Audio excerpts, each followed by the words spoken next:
तो आज हम टॉपिक नंबर 6 कर रहे हैं, जो कि है पहले तो हमारे पास स्क्वायर है, ठीक है। उसके बाद हम स्क्वायर रूट सीखेंगे और इसके अलावा हमारे पास फिर क्यूब होता है, फिर हमारे पास है क्यूब रूट। तो ये टॉपिक्स बहुत इजी हैं, जल्दी हो जाएंगी। तो हम नेक्स्ट भी टॉपिक देखेंगे, अगर इसमें टाइम लगता है तो कोई इशू नहीं है। तो पहले हमारे पास स्क्वायर है, तो हमारे पास एक्सपोनेंट हमने पहले पढ़ चुके हैं हम एक्सपोनेंट। तो एक्सपोनेंट वो जनरल था, A power X is equal A power N is equal हमने वाई लिया था। तो एन की वैल्यू 1 2 3 रखते हैं तो हमारे पास डिफरेंट वैल्यूज़ आती हैं। तो ए पावर एन का मतलब यही था कि आप ए को ए के साथ मल्टीप्लाई करते जाएं, कितनी दफ़ा, एन टाइम्स। तो ये हमारा होता है एक्सपोनेंट, यानी ए की पावर एन की एक्सप्लेनेशन। फिर हमारे पास इसके बाद जो हम कहते हैं स्पेशली, जब एन इज इक्वल 2 हो तो हमारे पास आ जाएगा ए का स्क्वायर, जिसको हम कहेंगे स्क्वायर ऑफ अ नंबर, ठीक है। सिमिलरली अगर एन इज इक्वल 3 हो तो हम करते हैं क्यूब ऑफ अ नंबर। वैसे हमने ये चीज़ डिस्कस की थी, मगर हम ए को स्क्वायर को अलग से डिस्कस कर रहे हैं आज, ठीक है। तो स्क्वायर हम कैसे, क्योंकि फिर स्क्वायर रूट भी हमें करना है। तो ये सिंपल सी डेफिनेशन है हमारे पास स्क्वायर और स्क्वायर की। अच्छा, ए स्क्वायर की डेफिनेशन हमने सिर्फ नाम लिखा है, तो होता कैसा है। ए का स्क्वायर का मतलब है ए को ए के साथ मल्टीप्लाई, ए क्यूब का मतलब होता है ए को ए के साथ 3 दफ़ा मल्टीप्लाई, ठीक है। तो ये हमारे पास हो जाएगा ए का क्यूब। सिमिलरली ये ए स्क्वायर। तो आगे के लिए हम पावर 4 पावर 5 पढ़ते हैं, 2 और 3 के लिए हमारे पास नाम होते हैं। अब हमारे पास जो स्क्वायर की हम बात कर रहे हैं, तो डिफरेंस थोड़ा स्क्वायर निकालते हैं। जैसे फॉर एग्जाम्पल पहले तो 5 का स्क्वायर है, वो 5 इंटू 5 यानी 25 होता है। थोड़ा आगे चलेंगे, 10 का स्क्वायर, तो 10 इंटू 10 हमें पता है 100, ठीक है। फिर जब 100 का स्क्वायर करेंगे तो इसमें ट्रिक है, ये है कि आप डबल ज़ीरो, जितने ज़ीरो होंगे उसको जो है स्क्वायर की वजह से डबल ज़ीरो हो जाएंगे, यानी जितने होंगे उससे डबल हो जाएंगे ज़ीरो। एक तो ये है, 2 पहले से थे, अब ये 4 हो जाएंगे, ठीक है। सिमिलरली अगर 3 हैं तो हमारे पास कितने हो जाएंगे, 6 हो जाएंगे, ठीक है। तो ये हमारे पास डायरेक्टली इसकी ट्रिक है। दूसरा हमारे पास 12 का स्क्वायर, 12 इंटू 12 करेंगे, जो कि आता है 144। सिमिलरली अगर हमारे पास 30 का स्क्वायर है तो सिंपली है 30 इंटू 30। अब इसकी ट्रिक ये है, 3 को 3 से करें 9 डबल ज़ीरो। तो ये हमारी जो ज़ीरोज़ वाले होते हैं ना, उनका स्क्वायर की ट्रिक ये है, आप सिर्फ नंबर को मल्टीप्लाई करें, जितने ज़ीरोज़ हैं उनको दे दें। तो मल्टीप्लिकेशन में भी यही करते हैं, अगर 23 इंटू 100 करना है तो सिंपली 23 लिख के डबल ज़ीरो दे दें। तो ये ट्रिक जैसे है वैसे इसमें भी यही है कि आप नंबर्स आपस में करें, जितने ज़ीरो दोनों में हैं वो आप लास्ट में दे दें। तो अगर हमें 40 का स्क्वायर चाहिए तो हम आँख बंद करके कर सकते हैं, 4 का स्क्वायर 16 होता है, तो डबल ज़ीरो, तो 1600 हो जाएगा। सिमिलरली 50 का, 60 का, 70 का एंड सो ऑन हम कर सकते हैं, ठीक है। तो 100 के लिए हमने देखा, तो 100 का भी वन वन करके ज़ीरोज़ की भी अगर हम लिखेंगे ना इसको, 100 का स्क्वायर, असल में तो ये था ना 100 मल्टीप्लाई बाय 100। तो एक को एक से किया, एक ही आगा, दो ये तो 4 ज़ीरो हमने इस वजह से ये दिए थे एक्चुअल में, वो शार्क ट्रिक थी। और यहाँ पे हम ऐसे करते हैं, ठीक है। तो स्क्वायर हमारा इतना मुश्किल होता नहीं है। हाँ, अगर बड़े नंबर्स हैं तो वो कर सकते हैं आप। जैसे कहीं पे ऑप्शन हो सकता है 120 का जी जी। सर, कल की हमारी जो टेस्ट होगी वो इंक्लूडिंग एक्सपोनेंट्स होगी या फिर उसके अलावा होगी? हाँ, इंक्लूडिंग एक्सपोनेंट है वो, पहले टॉपिक से लेकर जब टॉपिक नंबर 4 तक है, मैंने ओके सर। डेसिमल्स तक है, ठीक है। तो 120 का स्क्वायर कैसे होगा, 120 मल्टीप्लाई बाय 120, तो 12 इंटू 12 144। और ज़ीरोज़ कितने हैं, 2 हैं, तो ये आ जाएंगे ज़ीरो। तो इजी है ये, इतना मुश्किल नहीं है। तो 120 हो 130 हो, इसका इजी। अगर 135 करना है तो आपको फिर मल्टीप्लिकेशन करनी पड़ेगी, 135 मल्टीप्लाई बाय 135, ठीक है। तो स्क्वायर आप ऐसे कर सकते हैं, ज़्यादा हम इस पर नहीं। अब हमारे पास जो टॉपिक इसका रिवर्स प्रोसेस है, तो उसको हम कहते हैं स्क्वायर। अच्छा, स्क्वायर रूट। स्क्वायर रूट कहने से पहले थोड़ी मुझे याद आ गई अभी चीज़, एक नंबर्स होते हैं परफेक्ट स्क्वायर, तो वो आते हैं सवाल के, which are the following is a perfect square, तो वो बड़े इंपॉर्टेंट टॉपिक है। तो परफेक्ट स्क्वायर हम किसको कहते हैं, जो किसी ना किसी का स्क्वायर हो। जैसे 16 है वो 4 का स्क्वायर है, वो 256 है वो 16 का स्क्वायर है। तो सिमिलरली अब हमें पता कैसे चले ये किसका स्क्वायर है, तो हम क्या करेंगे, जो हमारे पास नंबर होगा, फॉर एग्जाम्पल मैं लिखता हूँ कितने लिखूँ, फॉर एग्जाम्पल 1296, ठीक है। तो 1296 को अगर मैं इसे एलसीएम निकालूँ इसकी इस तरीके से, फैक्टर्स निकालूँ, तो 2 की टेबल 6 टाइम, या 4 टाइम, या 8 टाइम, फिर 2 की टेबल 3 टाइम, 2 टाइम, 4 टाइम, फिर 2 की टेबल 1 टाइम, ठीक है। 2 की टेबल 1 टाइम, एक यहाँ पे 6 टाइम, फिर 4 टाइम,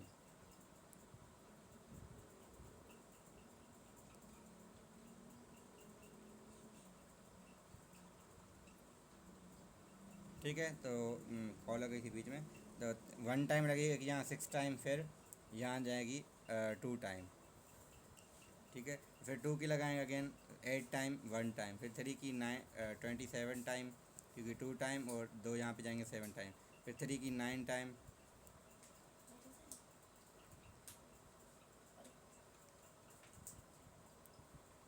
लाइट सी पाई चली, ठीक है। तो 9 टाइम, फिर 3 की टाइम, 3 टाइम 3 की, तो क्या आएगा 2 2 3 3। अब इसमें ये देखते हैं, अगर हर नंबर जोड़ी में आ रहा है यानी डबलिंग में आ रहा है तो ये हमारा परफेक्ट स्क्वायर बनेगा। अगर कोई नंबर एक बार आ गया, जैसे मैंने 648 उठा दिया, तो यहाँ बाकी 2 2 2 2 और 3 3 आएंगे, ठीक है। मगर सॉरी, एक एक 2 ये कम आएगा इसमें। तो इशू क्या है कि यहाँ ये 2 2 है, 3 है, ये भी 3 है, ये भी डबल है, ये एक बच गया, तो जहाँ पे एक कोई नंबर एक अकेला रह जाएगा, या एक से ज़्यादा भी अकेले होंगे, तो कम से कम अगर एक अकेला नंबर हो गया इसमें, इस केस में, तो ये हमारा परफेक्ट स्क्वायर नहीं कहलाएगा। तो परफेक्ट स्क्वायर किस केस में है, परफेक्ट स्क्वायर तब कहलाएंगे जब हमारा हर नंबर जो है वो जोड़ी में होगा, यानी 2 टाइम आएगा। तो ये परफेक्ट स्क्वायर का सेट भी होता है वैसे तो, जैसे 1 है, 4 है, 9 है, 16 है, 25 है, 36 है, 49 है, फिर 64 है, 81 है, 100 है, 121 है, 100 एंड फिर जो 44 है, एंड सो ऑन, बहुत सारे हैं, ठीक है। तो वो नंबर जो किसी ना किसी के स्क्वायर हों वो हमारा परफेक्ट स्क्वायर है। तो हमेशा कोई भी नंबर कितना बड़ा हो, हम इसके फैक्टर से उस तरीके से जब हमने जैसे निकाला वैसे निकालेंगे। अगर कोई नंबर जिसमें कोई भी नंबर अगर 2 है, 3 है, 5 है, कोई भी नंबर अगर जोड़ी में नहीं आ रहा, कोई अकेला आ रहा है, ठीक है, या ऐसे भी हो सकता है कि 3 बार आए तो ऑड नंबर आए, सिंपली ये कहते हैं। कोई भी नंबर अगर ऑड टाइम्स आएगा तो हमेशा कभी भी परफेक्ट स्क्वायर नहीं बनेगा। जब इवन टाइम्स आएगा तो ये परफेक्ट स्क्वायर बनेगा। क्लियर है?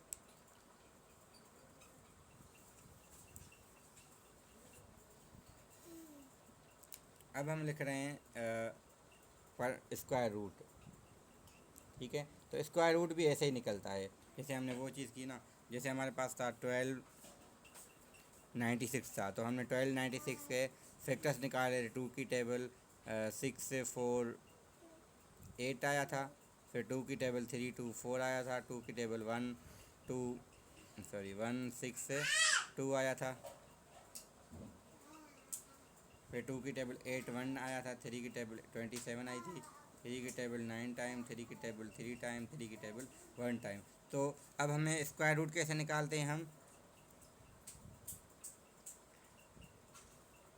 इसके लिए ये फैक्टर है, ये फैक्टर है, ये फैक्टर है, ये फैक्टर। अब क्योंकि हमने एक्सपोनेंट और स्क्वायर पढ़ चुके हैं तो हम इसको लिख सकते हैं 2 का स्क्वायर, 2 का स्क्वायर, 3 का स्क्वायर इंटू 3 का स्क्वायर। तो इसको इकट्ठे करके भी लिख सकते हैं 2 इंटू 2 इंटू 3 इंटू 3 का होल स्क्वायर। तो इस पर आएगा स्क्वायर रूट, इस पर आएगा स्क्वायर रूट, तो ये हम कैंसिल कर सकते हैं। अब ये क्या हो जाएगा, स्क्वायर रूट सबसे ख़त्म हो गया। अब यहाँ से 2 इंटू 2 सबको मल्टीप्लाई करेंगे, आपके पास आ जाएगा 36, यानी ये 36 का स्क्वायर है, यानी सिंपली इसका स्क्वायर रूट जो आया है वो 36 आया है, ठीक है। तो ये कर सकते हैं। एक चीज़ यहाँ पे जो हमने देखी है कि वो इसमें ये तरीका होता है, क्योंकि सब पे पावर है, हमने रूल्स पढ़े थे एक्सपोनेंट के पिछले लेक्चर में, तो उसमें यही था कि अगर डिफरेंट नंबर पे सेम पावर है तो हम अलग अलग दे सकते हैं, इकट्ठे करके देख सकते हैं, ठीक है। अगर सब पे सेम है तो हम इस पर अलग अलग दे सकते हैं। तो सिमिलरली इसको ये ऐसे लिख सकते हैं, इसको ऐसे लिख सकते हैं। तो हमारे पास अभी ये टाइप था तो हमने इसको ऐसे लिखा है, ठीक है। तो कोई भी हो सकता है ऐसा। अब एग्जैक्टली मुझे नंबर्स याद नहीं आ रहा है जो मैं आपको दूँ कि इसका स्क्वायर रूट निकालें कल तो एक बुक था वहाँ एट्थ की, तो उसमें एट्थ वाले में है आपके पास कि इसका स्क्वायर रूट निकालें, इसका निकालें। वैसे तो इसका दूसरा तरीका भी होता है निकालने का स्क्वायर रूट, और बाय डिवीजन मेथड है। वो खास करके काम आता है जब हमारे पास नंबर्स जो है ना फॉर एग्जांपल इस किस्म के हों, जैसे 5 है। अब 5 का स्क्वायर रूट निकालना है तो पहले हम थोड़ा 16 थोड़ा इजी हो जाएगा। 3 2 4 का निकाल दें, इसका जवाब आता है 18। ठीक है, तो 18 का निकालते हैं हम स्क्वायर रूट बाय डिवीजन पे, वो वाला था हमारा बाय फैक्टराइजेशन। ठीक है, रणीश जो दिक्कत है भलाई दूँ बाकी शायद। ठीक है, तो square root by division method, तो डिवीजन मेथड के लिए हमारे पास टेक्निक क्या होती है, ऐसे नंबर है तो पहले ये जोड़ी है हमारे पास, ये अकेला नंबर है, तो 3 पे टेबल किसकी लगेगी, अब वो लगाएंगे जो नंबर बढ़ ना जाए, कम हो, तो वो 1 है। 1 1 क्योंकि 2 to the 4 बढ़ जाएगा, तो 1 1 यहाँ 2 टाइम रखते हैं, तो 1 टाइम 1 ही आ जाएगा। 3 में से 1 गया, 2 बचेगा, ये 24 लेके आएंगे। अब इन दोनों को फिर ऐड करते हैं, 1 और 1 2। अब यहाँ ऐसा नंबर रखेंगे ताकि ये कंप्लीट बने, क्योंकि आगे कोई नंबर है नहीं। अगर यहाँ कोई होगा तो हम कहेंगे बल कम हो ज़्यादा ना हो, यहाँ पे हमें ख़त्म करना है। तो ऐसे सिंपली वो नंबर कौन सा है, अगर 2 रखेंगे तो इशू है, देखें 2 रखने से क्या होगा, 2 to the 4 44 आ रहा है, तो 2 काम नहीं आएगा। तो इसके बाद डायरेक्टली हमारे पास जो नंबर्स अगर स्क्वायर देखें ना, 2 का स्क्वायर 4 होता है। ठीक है, फिर 8 का स्क्वायर 64 होता है, जिसकी एंड में 4 आते हैं वो ये 2 नंबर से सिर्फ, इसके अलावा कोई नहीं है ऐसा। तो इस वजह से हम डायरेक्टली इसके बाद ये इस पे जाएंगे, 2 के बाद डायरेक्टली 8 है हमारे पास, तो 8 8 रखेंगे, 8 8 द 64, 64 का 6 यहाँ पे, 2 8 द 16, 16 और 6 से 22, तो ये नंबर पूरा हो गया, 0 आ गया, तो हमारा 8 का टेबल लगाए। तो ये हमारा टेक्निक इसमें यहाँ पे काम आया है, मगर यही टेक्निक हम उस पर यूज़ कर सकते हैं, हमें 5 का निकालना है। अब 5 का एग्जैक्टली हमें नहीं पता कि 1.2 होगा या कुछ, तो ये चलता जाएगा। तो हमें एग्जैक्टली ये क्योंकि ये इरेशनल नंबर होगा, इस केस में रेडिकल 5 इज इरेशनल, तो ये एग्जैक्टली हमें नहीं आएगा। हमें क्योंकि फिर वो कहेंगे square root of this approximate 2 या 3 डिजिट से आफ्टर द डेसिमल। तो जो सवाल होता है वो ऐसे होता है कि 3 डेसिमल तक स्क्वायर रूट या 2 डेसिमल तक इसका स्क्वायर रूट, तो यानी पॉइंट के बाद कितने नंबर आपको चाहिए वो पूछते हैं। तो अगर हम इसमें देखें तो एक ही नंबर है, पहले 2 की लगे 2 to the 4 आ जाएगा, 1 बचा। अब क्योंकि 1 पे नहीं लग रही टेबल, तो यहाँ पॉइंट दे के यहाँ 0 दे देंगे। ठीक है, तो ये आ जाएगा 2 और 2 4। अब हमारा देखें यहाँ पे ऐसा कोई नंबर है जो टेबल लगाएं तो इससे कम हो, देखें अगर टेबल लगाएंगे हमारे पास क्या होगा, 1 1 भी रखेंगे ना, 1 1 द 1 आएगा। ऐसे नहीं होता कि जैसे 5 to the 10, अब क्योंकि यहाँ पे हमें ऐसा रखना है तो जो इनसे मैच हो, यानी 1 1 रखेंगे तो 41 के 1 से करेंगे तो ये 41 आ जाएगा, यानी 1 पे ये बढ़ रहा है। तो इस केस में हमें क्या करना पड़ेगा, क्योंकि 5.0 असल में 5 एक्चुअल में क्या है, 5 एक्चुअल में 5.000 लिखें, कोई फ़र्क नहीं पड़ेगा, तो 0 इसमें दे दें, क्योंकि 2 0 जब भी आते हैं 2 0 इकट्ठे आते हैं यहाँ पे, या शायद मैंने मिस्टेक की थी मेरे ख्याल से, क्योंकि पॉइंट देने के बाद जो 0 आएंगे वो दोनों 0 आएंगे इकट्ठे। ठीक है, क्योंकि हमने पॉइंट दे चुके हैं हम, तो साथ में नंबर हमेशा अकेला होगा तो कोई भी आएगा तो दो नंबर साथ में आएंगे, इसमें अकेला नहीं आता। हाँ, हम लोग लॉन्ग डिवीजन करते हैं उसमें हम एक एक नंबर लेके आते हैं, इस केस में ये चीज़ नहीं होती। तो 2 नंबर जब ये इकट्ठे आएंगे, जैसे यहाँ पे हमने 24 लाया था, ना कि हमने 2 लाया था। ठीक है, तो 100 है, अब 100 पे देखें 1 1 लगाएंगे तो ठीक है 41 है, 2 2 लगाने से क्या होगा, 2 to the 4 2 4 the 84। तो यहाँ पे ये 84 हो रहा है, अगर 3 3 रखेंगे तो ज़्यादा बढ़ जाएगा, तो हमें यही रखना पड़ेगा। तो कितना बचेगा, 10 में से 4 जाएंगे 6, यहाँ 9 में से 8 जाएंगे तो 1, तो 16। फिर अगेन डबल ज़ीरो लेके आएंगे, और यहाँ पे कितना होगा इस केस में, यहाँ पे आ रहा है 4, तो ये पहले से था, अब ये भी 4 हो गया। ठीक है, अब हमारे पास कौन से नंबर रखना पड़ेगा, अगर 1 1 रखेंगे तो 441 आएगा, तो थोड़ा कम है। 2 2 रखेंगे तो 900 कुछ हो रहा है, तो यहाँ पे भी नहीं हो रहा। अगर 4 4 रखेंगे तो 1600, तो ये बनेगा, मगर ये बढ़ जाएगा, तो हमें 3 3 रखना पड़ेगा। तो 3 3 द 9, 3 4 द 12, एक यहाँ पे 3 4 12 एक 13, तो ये हमारा आ गया। कितने बचेंगे, 1 यहाँ 9 था, 9 में से 2 जाए 7, यहाँ 5 बचा था, 5 में 3 जाएंगे 2, तो 270 वाले बचे। हमारा आंसर क्या है? 2.23। अगर हम कैलकुलेटर पे, अगर आपको किसी के पास कैलकुलेटर है यहाँ पे, तो फाइंड करके देखें कि हम मुझे बताएं कि कितना आ रहा है आंसर। कैलकुलेटर पे रेडिकल 5 निकालें। अगर अच्छा ये मेरी वैसे रिकॉर्डिंग तो हो रही है, तो मैं एक यहाँ पे वीडियो में भले आ जाए, हम कर सकते हैं। तो स्क्वायर रूट हम निकाल रहे हैं 5 का, ठीक है। तो यह 2.236 आगे बोल, लेकिन 2 डिजिट्स हमारे पूरे हैं, 2.236 अगर हमारा तीसरा भी चाहिए तो वहाँ पे 6 का लग जाता, वो हम देख लेते, मगर हमारा वो अभी कंसर्न नहीं था, ठीक है। तो हमें 2 डिजिट्स चाहिए थे, वो हो रहे हैं हमारे पास। तो वीडियो आपको शो नहीं हो रही होगी, मगर मैंने जो रिकॉर्डिंग ऑन की है वो स्क्रीन रिकॉर्डिंग की है, तो उसमें आपके पास ये जो आंसर मैंने निकाला है वो आ जाएगा, कैलकुलेटर वाला भी, ठीक है। तो ये मेथड थोड़ा इजी रहता है एज़ कम्पेयर टू जब हमारे पास नंबर्स जो है ना परफेक्ट स्क्वायर ना हो। परफेक्ट स्क्वायर के केस में तो वो ठीक है, वो जब फैक्टराइजेशन हो जाता है, मगर फैक्टराइजेशन वाला तरीका उसी केस में है, मगर ज़्यादा हम एक्यूरेट नहीं निकाल सकते, तो ये फ़र्क है थोड़ा, ठीक है। तो ये चीज़ें, अब हमारे पास स्क्वायर रूट दोनों तरीके से हमने देख लिया। अब हमारे पास है क्यूब। स्क्वायर रूट का तरीका जो है ना, वो डिवीजन भी कर सकते हैं। अगर पॉइंट ऐसे 5 का है, 2 का है, जैसे ऐसा नंबर जिसको जो परफेक्ट स्क्वायर नहीं है, तो उसका आप इस तरीके से निकालेंगे तो आपका इजीली हो जाएगा, वरना आपके पास वो फैक्टराइजेशन वाला तरीका ठीक है।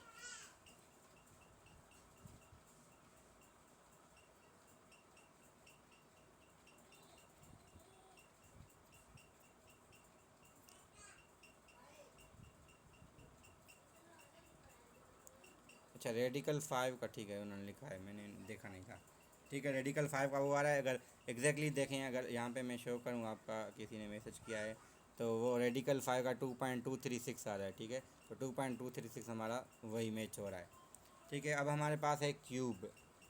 तो क्यूब सिंपली है, अगर 4 का क्यूब चाहिए तो 4 को 4 से 3 दफ़ा मल्टीप्लाई करें। हमने एक्सपर्ट में ये देख लिया था, मगर हम अलग से क्योंकि क्यूब रूट हमें चाहिए होते, ठीक है। तो ये हमारा है, जिसे हम वहाँ पे कह रहे थे ना, यहाँ आंसर तो 64 आ गया। अब हमारे पास क्यूब तो हम में से निकालेंगे हर किसी का, जैसे 30 का क्यूब हुआ तो 30 × 30 × 30, ठीक है। तो 3 3 9, 9 3 27, और 3 ज़ीरो हैं तो 3 ज़ीरो आ जाएंगे। तो ये आंसर ऐसे हो सकता है। अगर इसके अलावा है तो आप कैलकुलेशन करेंगे। अब हमारे पास जो मैं कहना चाह रहा हूँ वो है हमारे परफेक्ट क्यूब। जैसे परफेक्ट स्क्वायर था, तो परफेक्ट क्यूब वही चीज़ है, मगर यहाँ पे जैसे अब मैं नंबर लेता हूँ फॉर 236 और 216 है, ठीक है। तो 216 की अगर फैक्टराइजेशन लें, 2 की टेबल 1 टाइम, यहाँ 0 टाइम, तो 8 लग जाएगा। 2 की टेबल 5 टाइम 4। अच्छा, यहाँ गलती करते हैं कुछ स्टूडेंट, वो मैं क्लियर कर दूँ। यहाँ पे इशू क्या होता है कि कुछ स्टूडेंट कहते हैं सर ये ज़ीरो क्यों आ रहा है, तो ज़ीरो इस वजह से आता है क्योंकि यहाँ पे टेबल लग रही है, या नहीं लग रही, तो ये ज़ीरो दे के फिर हम कटे 16 पे लगाएंगे, तो 8 टाइम लगेगी। फिर हमारा ठीक है 5 टाइम यहाँ लगे, यहाँ 4 टाइम लग गई। फिर 2 की 27 टाइम, 3 की 9 टाइम, 3 की 3 टाइम, फिर 3 की 1 टाइम। अब हमारे पास जो परफेक्ट स्क्वायर हम देख रहे थे, वो देख रहे थे ये कि दोनों जो है ना नंबर, यानी जो भी नंबर आए 2 दफ़ा आए। अब यहाँ पे हम कहते हैं दो, जो भी नंबर आए 3 दफ़ा आए, तो ये नंबर 3 दफ़ा है, ये नंबर 3 दफ़ा है। अगर मैं यहीं पे 108 से स्टार्ट करता, तो ये 2 तो आता, यहाँ भी 2 आता, मगर यहाँ 3 और 3 आ रहा, मगर ये जो है 2, ये 2 दफ़ा आ रहा है, तो ये हमारा नॉट अ परफेक्ट क्यूब होता है, और ये हमारा परफेक्ट क्यूब बनता है।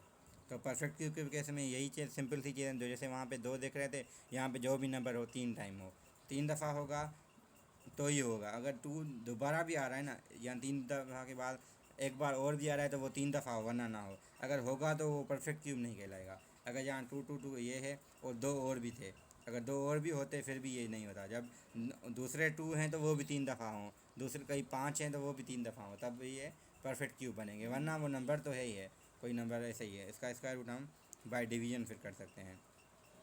क्यूब रूट कैसे निकालना है, एक वो चीज़ है, तो इसका तरीका भी वही है जो, अच्छा मैंने मिटा दिया वैसे, अब मैं लिख सकता हूँ डायरेक्टली। तो 216 को हमने देखा 2 × 2 × 2 था, 3 × 3 × 3 था, जिसको लिख सकते हैं 2 का क्यूब और 3 का क्यूब। तो जिसको लिख सकते हैं 2 × 3 का क्यूब, जो कि होता है 6 का क्यूब, ठीक है। तो जो हमने रेडिकल देखा था स्क्वायर रूट की मीनिंग क्या होती है एक्चुअल में, ए का रेडिकल हो तो ए की पावर 1/2 होती है। सिमिलरली जब ए पे क्यूब होता है, सॉरी क्यूब रूट होता है, यहाँ पे क्यूब छोटा सा 2 देते हैं, या अंडरस्टूड होता है कि 2 ही है, तो इसको लिखते हैं ए की पावर 1/3, ठीक है। जब क्यूब रूट होता है 1/3, तो जब हम इसका क्यूब रूट निकालेंगे हम 216 का, तो हमें 6 के क्यूब का क्यूब रूट निकालना है, यानी पावर 1/3 देनी है। पहले हम लिख सकते हैं ऐसे, फिर हम इसको ऐसे लिखेंगे, ठीक है।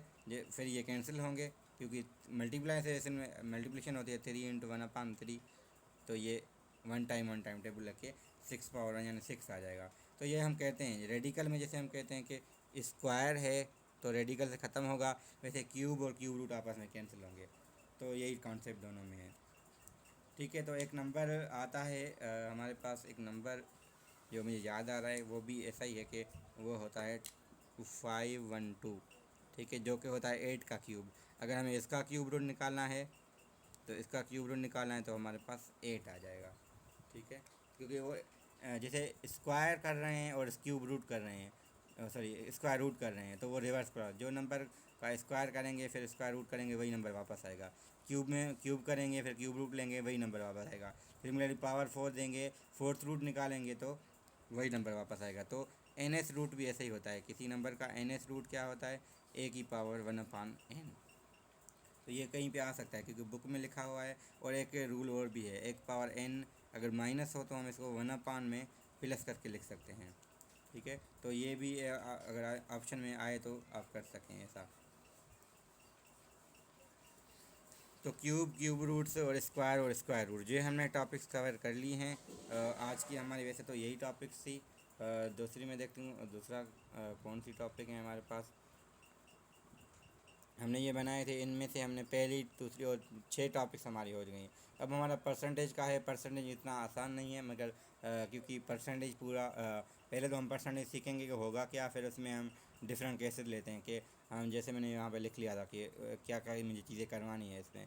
प्रॉफिट लॉस का भी करवाना है, डिस्काउंट और टैक्स भी करवाना है, और इनकी परसेंटेज मतलब एक तो है कि फ़ाइन करना, फिर उनकी परसेंटेज फ़ाइन करना, तो ये भी हमारे पास चीज़ें हैं। तो पहले वीक में ही हमारी जो है ना 5-6 टॉपिक्स कवर हो गई हैं। तो दूसरा वीक इंशाल्लाह हमारा, दूसरे वीक में भी ये सारे पूरे, और विथ अगर हो सका तो हम जो वर्ड प्रॉब्लम भी अगर करेंगे तो ठीक है, उसमें वरना हमारा नेक्स्ट वीक में हो जाएगा। तो कोशिश ये करूँगा कि वर्ड प्रॉब्लम से पहले हम मेट्राइसिस तक ख़त्म कर लें नेक्स्ट वीक में। बाकी जो वर्ड प्रॉब्लम है वो नेक्स्ट वीक के लिए, थर्ड वीक के लिए रखें, ताकि वर्ड प्रॉब्लम्स पे हम पूरा वीक नहीं तो एटलीस्ट, या वीक हुआ तो ठीक है, वरना 2 लेक्चर्स तो एटलीस्ट हो हमारे। तो डिफरेंट टॉपिक्स पे हमें वर्ड प्रॉब्लम्स करने हैं, तो जिसमें मुझे मिले मैं अरेंज करता हूँ कहीं से, ताकि आपको वर्ड प्रॉब्लम ज़्यादा से ज़्यादा हो। कोई क्वेश्चन है आपका अभी? 10 मिनट नहीं है। नहीं सर, अभी तक तो क्लियर है। ठीक है, ठीक है, क्योंकि बेसिक टॉपिक्स हैं, ये आगे यूज़ होंगी। अगर ये जितना अच्छा आएगा आपके वर्ड प्रॉब्लम्स भी अच्छे से होंगे, क्योंकि वर्ड प्रॉब्लम और कुछ नहीं होता कि आपका वर्डिंग में एक प्रॉब्लम होता है, आप उसको मैथमेटिक्स में कन्वर्ट करेंगे, आपको सॉल्व ऐसे ही करना पड़ेगा। सॉल्यूशन अगर आपको आएगा तो आप कन्वर्ट, तो ठीक है, वो कन्वर्ट हम आपको करना सिखाएंगे, मगर कन्वर्ट करने के बाद जो काम होगा वो आप पहले कर चुके होंगे, तो आपके लिए और जितनी प्रैक्टिस पहले होगी वो आपकी आसानी होगी। फ़ायदा यही होता है इसमें कि हम पहले इसलिए टेक्निक सीखते हैं, फिर उस टेक्निक को अप्लाई करते हैं। तो टेक्निक अगर हमें नहीं आएगी तो हम अप्लाई करना हम मुश्किल, मैं अगर इसी वीक अगर वर्ड प्रॉब्लम रखता ना हर किसी पे, तो आपको मुश्किल होता, क्योंकि आपकी इतनी प्रैक्टिस नहीं होती, तो फिर हम वर्ड प्रॉब्लम भी नहीं कर सकते। वैसे तो हमने इतनी टॉपिक से नहीं किए, मगर फ्रैक्शंस, डेसिमल्स और खास करके हमारे जो LCM HCF है, इनमें वर्ड प्रॉब्लम अच्छे खासे आते हैं, ठीक है। तो वर्ड प्रॉब्लम हम नहीं लाजमन करेंगे हर किसी के, वो मैंने इस वजह से रखे हैं और लास्ट में रखे हैं कि ऐसा ना हो कि हर टॉपिक की वर्ड प्रॉब्लम, तो वो थोड़ा लगता भी सही नहीं है, ठीक है। तो वर्ड प्रॉब्लम हम इकट्ठे में अभी मैंने कलेक्ट भी नहीं किए, तो मैं कहीं से कलेक्ट करता हूँ ताकि हम वो करें, ठीक है। तो ये हम इतना लेक्चर नहीं कर रहे क्योंकि हमारा ये वैसे शेड्यूल भी नहीं था, मगर मिस होने से अच्छा है कि हमने 1-2 टॉपिक सीख ली, ठीक है। तो नेक्स्ट हमारी टॉपिक परसेंटेज है। अगर स्टार्ट करता हूँ फिर आधे में चला जाएगा, तो नेक्स्ट वीक हमारा पहला लेक्चर पूरा मैं करूँगा उसमें परसेंटेज और उसके जो भी केसेस बनते हैं। तो कोशिश यही होगी कि सारा उसमें ही डिस्कस करूँ, यानी 1 आवर का जो होगा 2 सेशन हम 2 पार्ट में करते हैं, तो उस लिहाज से हमारा वो कंप्लीट हो जाए। तो अगर मैं यहाँ शुरू करता हूँ तो फिर बीच में रह जाएगा। ठीक है, तो काफ़ी है इतना, क्योंकि इस पे आप इतना पढ़ेंगे भी नहीं आज वाला, क्योंकि आप फिर टेस्ट का देखेंगे। क्योंकि मैंने वैसे 20 क्वेश्चन बनाए हैं, अगर मैं सोच रहा हूँ कि 10 और भी कर दूँ, मगर ऐसे करता हूँ कि 2 एडिट करके दूसरे लगाता हूँ वहीं 20 में, क्योंकि पहली क्विज़ है तो 20 काफ़ी है आपके लिए। ठीक है। सर भले 30 कर दें। हाँ अच्छा, मैं